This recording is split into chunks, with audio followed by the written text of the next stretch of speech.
Hello my friends, welcome back to the channel. 'Twas the night before Christmas and all through the house my dog wouldn't let me get any work done and I was busy upscaling UFO videos. Doesn't really work.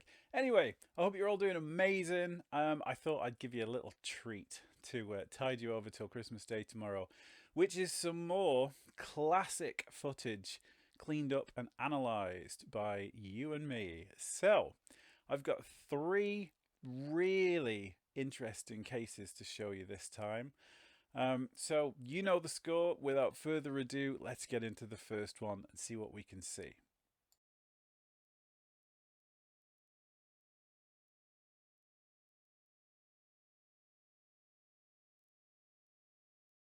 So this case has some serious propriety. Not only does Jacques Vallée describe it as completely legitimate and has in fact seen the missing part of this film which comes after and was cut out, but also Grant Cameron, who I was privileged to interview last year, also said it is 100% legit. It was taken in 1964 at Holloman Air Force Base by military photographers and was featured in the 1974 documentary UFOs Past, Present and Future. Now, there's a ton of really interesting stuff about the backstory to this footage, given that it was going to be used in its entirety in this documentary, and then most of it was cut out at the very last second due to some Pentagon interference.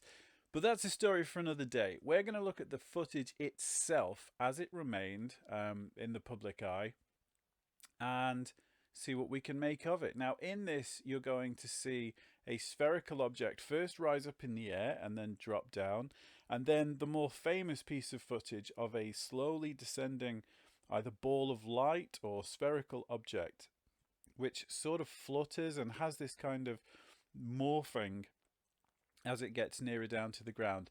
Now, the quality of the footage is absolutely appalling, as you'd imagine from a handheld camera in 1974.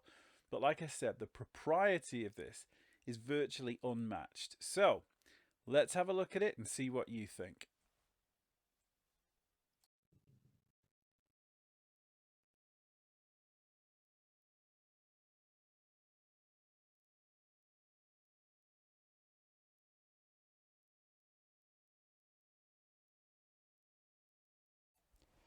Okay, now again, I haven't upscaled it, which doesn't add anything to it.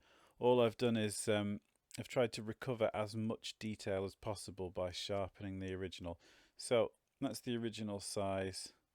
We're going to be way zoomed in, and this is the object itself. Now, there really is not much to see. Oh, that's interesting. But it is quite obvious that, I mean, this is from the 50s. So whatever you're seeing here is not fake. I do wonder about these little artifacts. I'm guessing that's the film degradation. Yeah, you can see. Yeah, okay, so the black spots are where the film's broken down over the years. But so this object goes up first and then drops back down.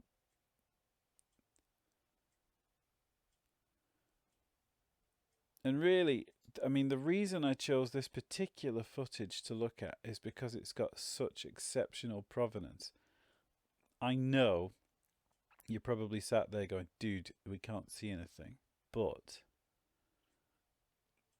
I'd rather have a sketchy look at something which I am reasonably convinced is real than have something which is looking really clear. Now, okay, so let's have a look here, because it looks like if I move this around, you can see there's actually something a lot bigger than just the spot there.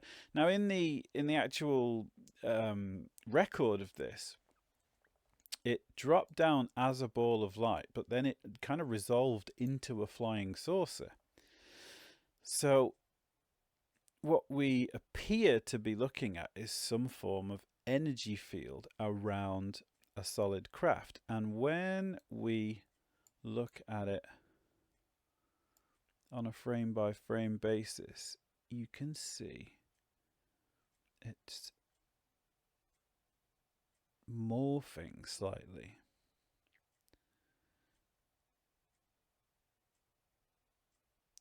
I'm just going frame by frame.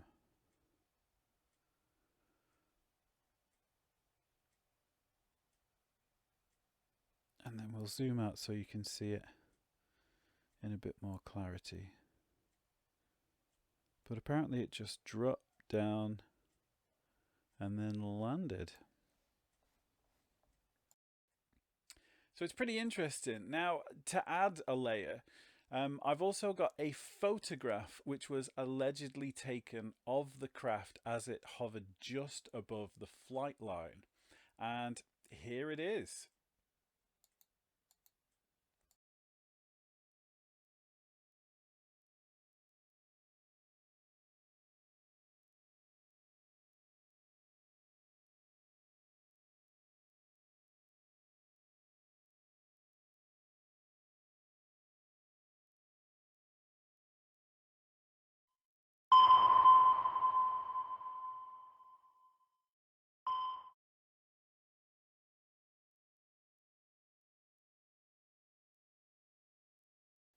Okay, now who wants to see a flying saucer?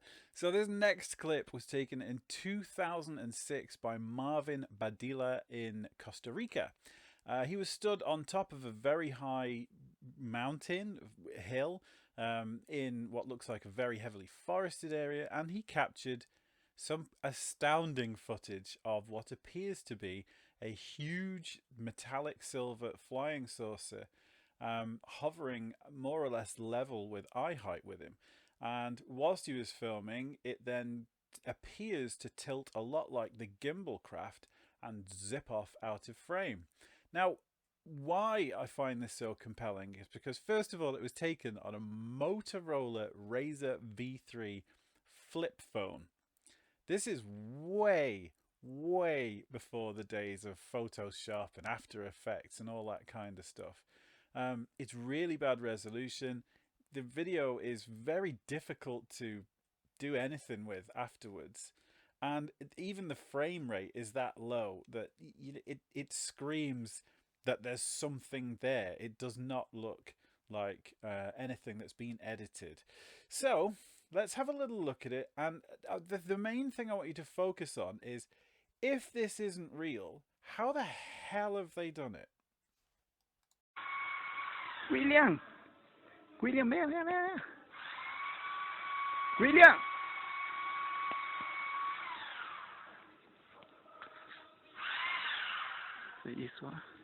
Tarbaca is near San Jose, the capital of Costa Rica.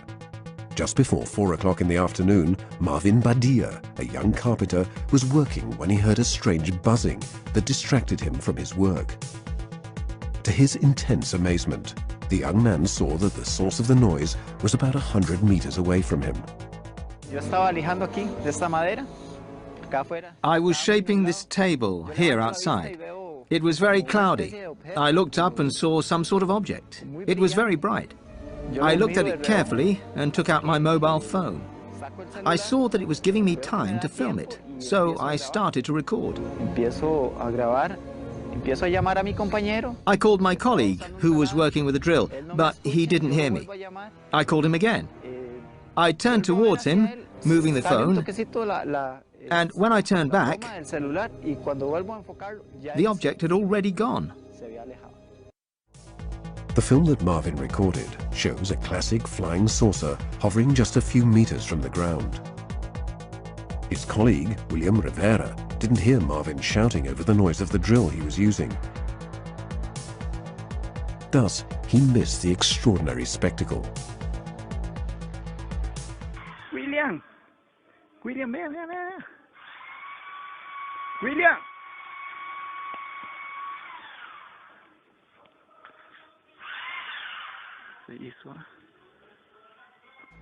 William Rivera assures us that Marvin was quite shaken.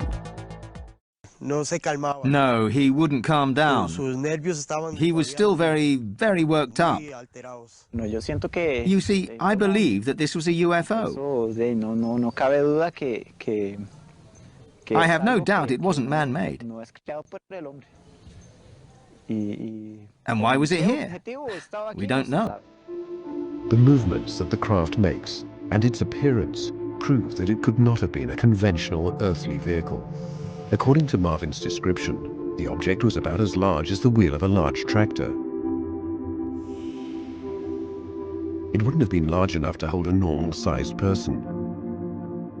Oscar Sierra, the ufologist from Costa Rica, explains his theory to the Teletica journalists. It's not necessarily a driven object. It could be some sort of probe, like those that human beings sent to Titan not long ago, which were small, about 2 meters.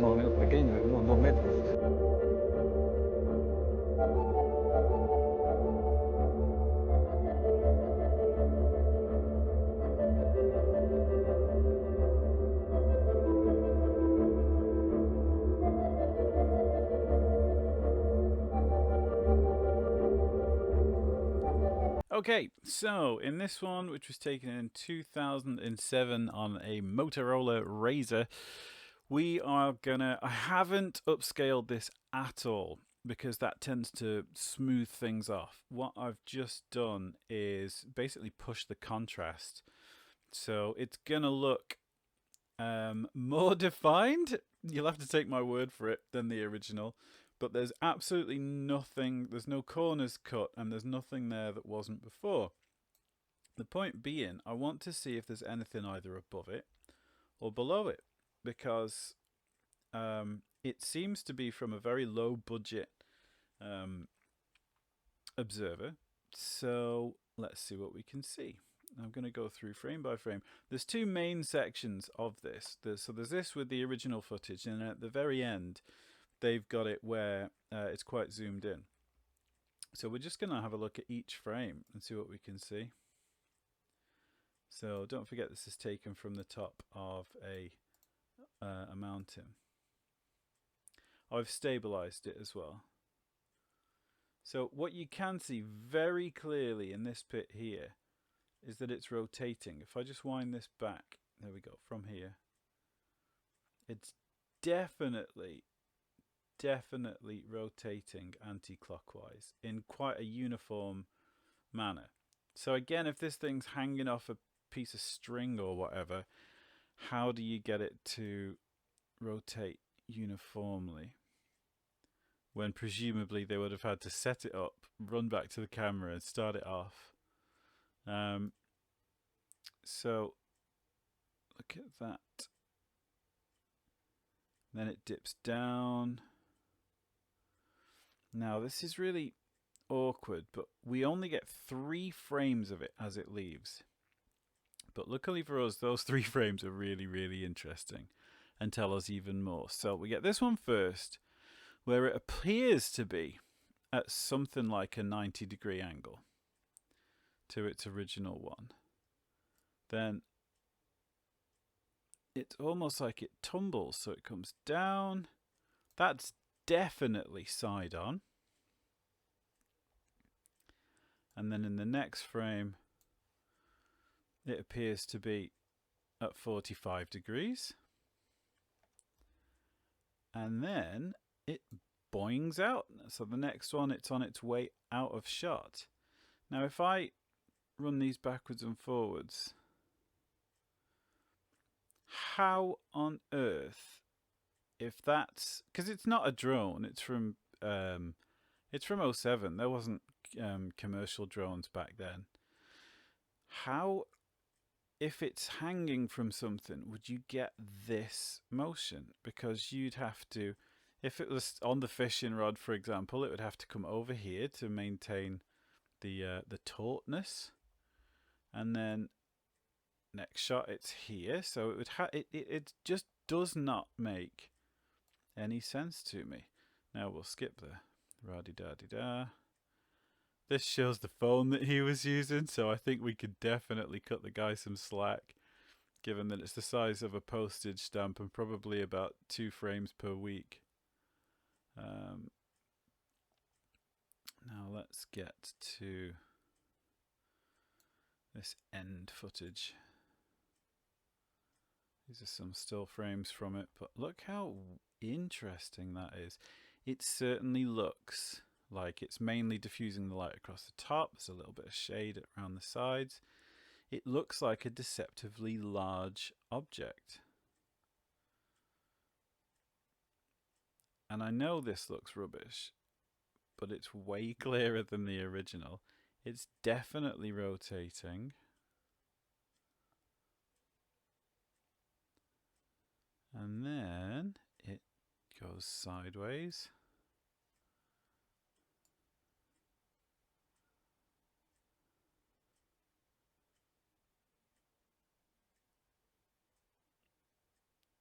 And that's such a strange motion.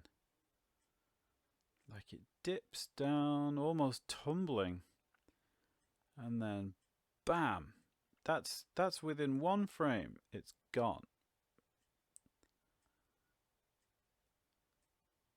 So there you go. All I've done there, as you can see from this thing dancing up and down, is I've stabilized it to take out some of the handshake, because understandably, if you were filming something level on with what appears to be a flying saucer, I think I'd be shaking a little bit too. So there you go. What do you think?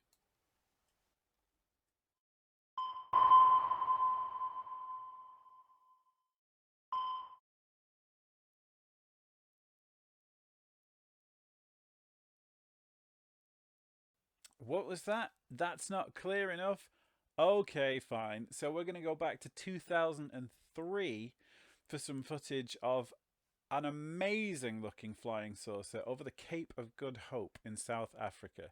Now, Jimmy from the UAP Files shared this the other day, and I had never seen it before, so he gets the credit for that. And I really recommend going and having a look on that channel and Eyes on Cinema, which is where I got the second clip from, because those guys are doing a serious service to the community. But anyway, let's get into it. This appears to show a metallic classic flying saucer that looks a lot like the Billy Meyer craft, sort of wobbling a little bit and catching the sun, and the lens flare is hitting the camera over the sea, and then it just vanishes. It's fascinating footage. It's from 2003. I mean, this is a year before the Tic Tac event, and this is way before consumer drones or anything like that. So again, if this is fake, tell me how, and let me see what you think.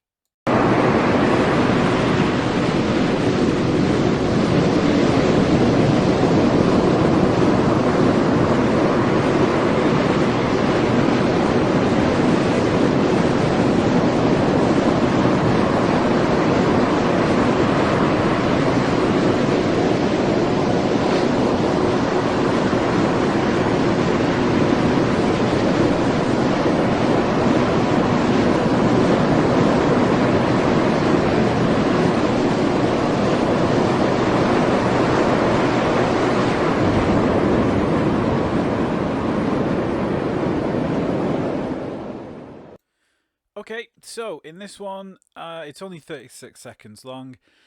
I haven't upscaled this at all. All I've done is boost the contrast, so it should bring out any shape that's already there. So that's the same with reflections. You can see how much sharper that is there. So we're going to go through it frame by frame because it's only 36 seconds long.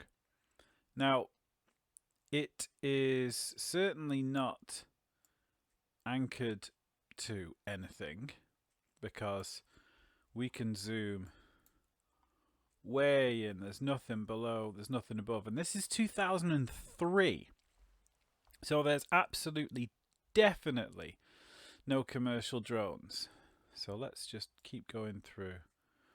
Now you can see there's a tiny dip down towards the sea. But it's not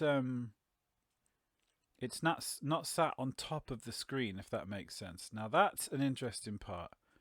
That's a really authentic looking reflection of the sun, where it catches there, just as it kind of wobbles towards us. And as we go on, it does it again. Obviously, I'm really piling on the contrast here, so the overall shape and detail is not what we're looking for. It's how hard the edges are, and if there's anything at all to suggest aspects of it that weren't there, you know, like a fishing line, for example, or a stick, or anything like that. Even if it's a drone, it's got no external propulsion. So 2003, folks, that's a long time ago, but look at the detail that we've brought out on that. It reminds me very much of, obviously, the Bob Lazar sports model, but also the Billy Mayer craft. Contentious a figure as he was, Bob Lazar said that when he saw Billy Mayer's, it looked exactly like his. This is zooming back out. But the beauty of 2003 is that would have been an optical zoom. So it's not a digital one adding anything. It looks like it moves a little there to the left. The waves are crashing in, but the horizon's quite stable. I think the only thing we could do maybe more is stabilize it, but it's already very solid. That's where it's catching the wind. So it seems to be kind of dipping towards the camera ever so gently. See? I'm rocking it backwards and forwards. And at those points, it's catching the reflection of the sun. Now, I really doubt in 2003 we had the ability to manipulate footage like this when it's quite clearly done on somebody's video camera on a VHS tape or a digital tape.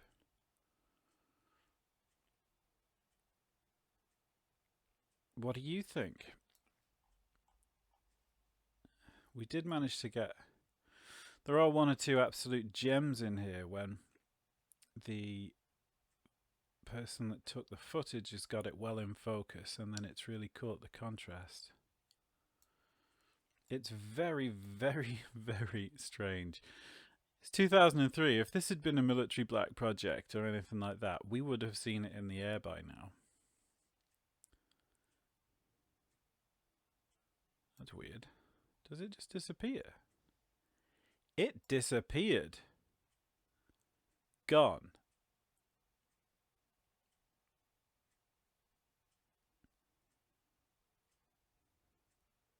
Let's go back. Bop, bop, gone. How strange. But it's staying relative with the horizon, so even if somebody had added it digitally, they'd have had to add keyframes, and that's a real pain in the bum to do, unless you're using today's technology, which is not what this is. So we whiz through. I mean, you can see if I'm moving it really quickly here, it's matching the horizon perfectly, yet still moving a little bit. See?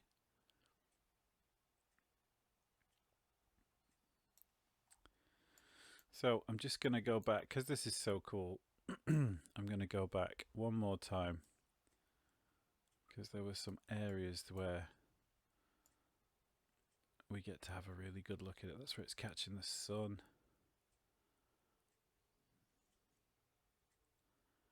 And there's just the odd little sweet spot.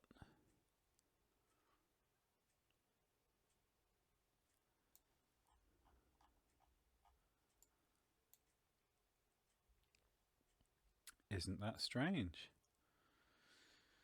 So again, I'm not going to tell you what it is, but I'm going to tell you what it isn't. And it isn't a toy. It isn't being suspended or held up by anything from above or below.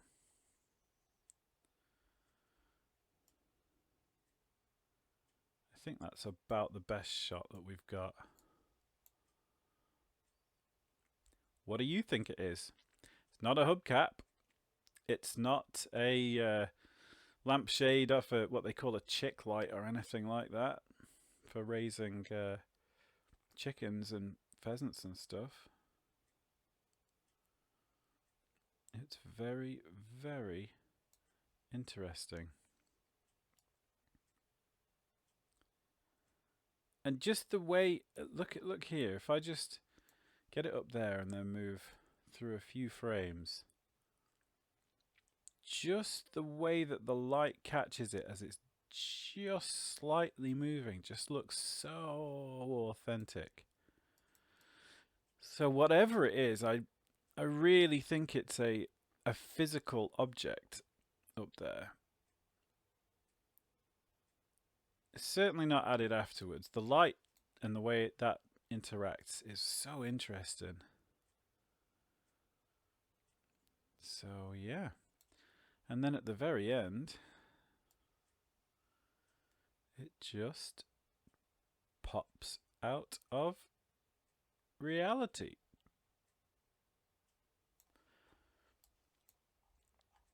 And there's no glow, there's no sort of flash. It is there and then it is gone. Interesting. So there you go. I mean, like I said, the overriding theme for me is, if they're faked, how? And then where's the balance of discernment? Is it more likely that these are a real object, which is unexplained, or that they're an incredibly elaborate hoax from a time when this was a very, very difficult thing to hoax? You can tell me. If you've got any clips like this that you'd like me to have a look at in the future, or anything you've heard of, let me know in the comments or in the Discord, and I'll put a link to that below. And if you feel like this was worth a festive tea bag or a cup of coffee, I would really, really appreciate that, because I need to build a new PC, which is terrifying, and there's a link to do that down below. I hope you have a fantastic Christmas or holiday or whatever it is that you celebrate, and I'll see you very, very soon. Take care.